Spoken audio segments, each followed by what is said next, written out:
الدكتور التيجاني يأكل ويشرب يقول بشماله. أمير المؤمنين عليه السلام، هل يقول لك الإمام علي يدعي أنه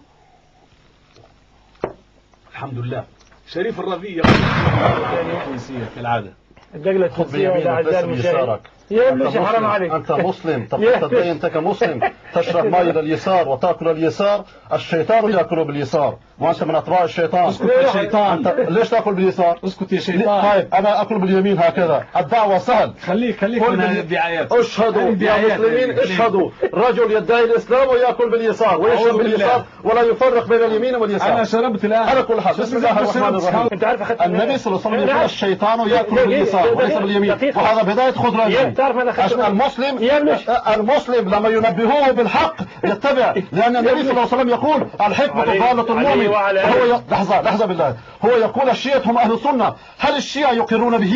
هو ليس بالشيعي ولا بالسني، إنما هو زنديق لا يقر لا بالشيعة ولا بالسنة. لماذا أنا أنبهه بالحديث المتفق عليه بين السنة والشيعة؟ لماذا يرفضه؟ هل زميله يوافقه؟